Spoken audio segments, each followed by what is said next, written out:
imagine what David would have thought. Imagine a setting where the shepherd David sang in certain times. It was a cold, stormy night in Judea. The stars being so close, he felt that he thought he could reach up and break them down. The day of grazing and search for water was over. The sheep followed the sound and found thornbush and stone and treasure. But the shepherd's work was not done. He had to keep a wary eye open for predatory wild animals. The campfire embers, fanned by the night breeze, glowed red again. He listened to the ancient song of the shepherd's beef suit, then a melodic Hebrew song. David's heart raced with joy at the thought of God's presence. These feelings overwhelmed into a song. The Lord is my shepherd. Who would have thought it would be so precious to believers more than 3,000 years later?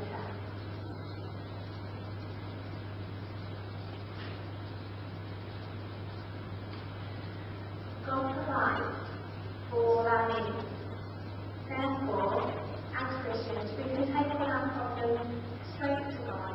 We don't need to flap around and let everybody know. But we do have to remember that God only provides a need, not necessarily a desire. And we have to try and know the difference. The second point is God's guide. He leads us in the right direction, is what David said, to follow his path. John continues to say that shepherds know his sheep by name, and in the Middle East, shepherds still give all their little sheep a name, depending on their character and their personality traits. And they know all of them intimately, and Jesus knows all of us intimately and by name. He knows our character, he knows our flaws, he knows our personality traits. The sheep know the voice of the shepherd and follow him. They do not follow blindly, just following any leader. They know that they're wise, they've chosen to do that. As we have too, we've chosen to follow Jesus. Not because we just told us to, but we've looked into it and we've researched it and we've made that decision. And therefore, we follow because it's the wise thing for us to do. Number 3, God comforts us. It says in verse 4 of the Psalms that those who find shelter fear no evil because God is there. Me and John have been quite happy to testify to that. As you all know, last August, John had an accident at work. And the first time I found out about it was this old lady who's got a flat had John's phone, and she phoned me up saying that John was injured. But she didn't say what, she just said that he was hurt. And you could hear us talking to John and saying, it's really bad, isn't it? But nobody explained anything. All I had to do was go to the hospital and find out myself. And that whole day was just taking over. It was moving from one hospital to another hospital, from one ward to another ward, into the theatre, back out of the theatre, all just running around all day. And then from the next week, we had 3 days before we went to Grapevine.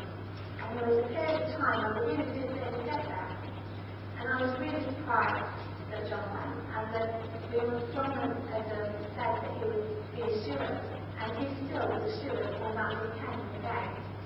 And it was just a wonderful testimony that we both felt such peace about what had happened. And although it was a horrible thing, and although it's changed John's life forever, we managed to take God through that. And we still do. It still causes problems, but we still manage to get through that. And we know that God comforts us in our time of need, and I'm sure most of you do too. Number 4, God is anxious to bless us. And it says in John's passage that we read that But he does that by gift of salvation.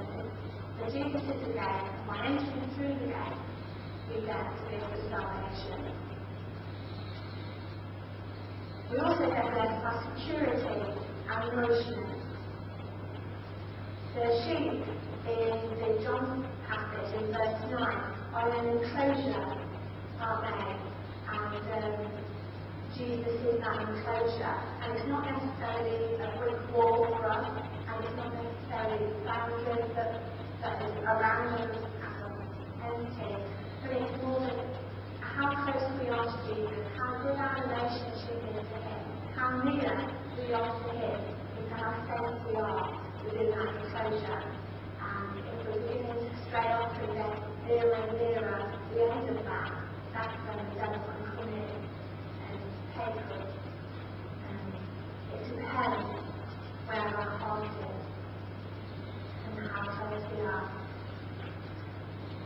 to that. Also says that within that security of that boundary, the sheep can come in and out of the pastures to find nourishment. And so can we can do all these different things, can't we, and come back to Jesus at the centre. To find nourishment in lots of different ways, through church, through times of refreshment, through going for a walk, through spending time in our family. He also blesses us by goodness and mercy, love and life to the full. That's taken from both the passages. And that to me speaks of a good life, of having times of having fun and refreshment and spending time with people, going on doing a Christian walk, spending time with God, being in church, being around people. That it's just something that's really happy and really content. And not just yesterday, all the different lectures and everything, the thing that kept focusing all the time was they love God, they love life, they love people. And that's the whole motto of the entire camp. You never heard anybody pull anybody else down, you never pulled local churches down. It was always that here to uplift and fill people up. The whole purpose is that we love God, we love life, and we love people that are surrounded by. So to enjoy life and have fun and live it to the full, that's what Peter laid out. To live life to the full, and that's what Christian life is us. Remember the illustration that was used at the beginning. We need to make sure that our tanks are full for ourselves wholly well. We need to have a kind of refreshment that are not necessarily spiritual, as well as having time for spiritual refreshment as well. We need to have a good balance in our life. And point 5 is that we have the gift of eternal life to live with Jesus forever in paradise. And that's what both of the Bible passages say, that the end product of all of this is eternal life, and the fact that our destiny is. So we're going to have our time of intercession now, and Sherry and Gemma are going to help me.